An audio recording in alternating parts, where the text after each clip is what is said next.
Emmanuel, bonjour. Où en est tout d'abord la situation? Est-ce que les coupures sont toujours en cours?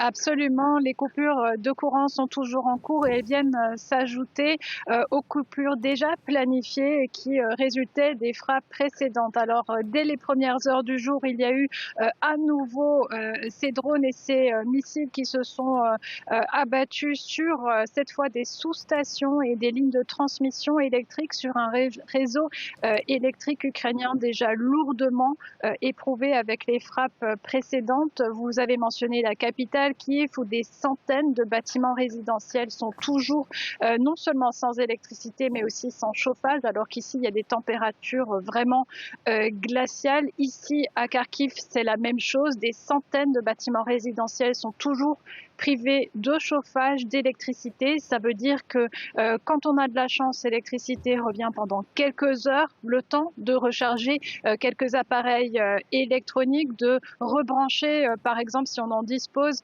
des petits radiateurs d'appoint, mais les températures à l'intérieur, elles tournent autour à peine au-dessus de 0 degré. La population ukrainienne est une nouvelle fois touchée puisque ces coupures de courant, suite à ces nouvelles frappes, elles vont être encore plus longues qu'auparavant.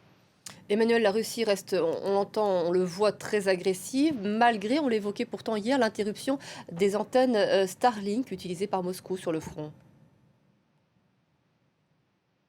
Absolument. Et l'un des arguments de Kiev pour demander l'interruption de ces Starlink, c'est qu'ils permettaient aux troupes russes de diriger certains de leurs drones d'attaque.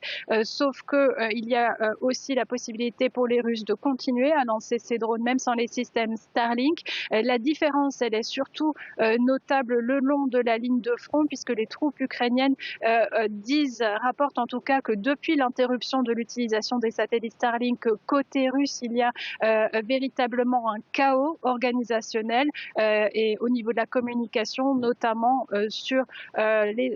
parmi les troupes russes. Mais en revanche, effectivement, ces frappes de drones kamikazes et de missiles sur l'ensemble du pays, sur les infrastructures civiles, elles se poursuivent. Ça veut dire que les habitants ici, en plein hiver, eh bien, ils sont des dizaines de milliers, sinon des millions, à devoir se protéger non seulement des frappes dans un premier temps, mais aussi de leurs conséquences, c'est-à-dire le froid, puisqu'ici, nous vivons actuellement sans chaleur et sans électricité du fait de ces frappes russes.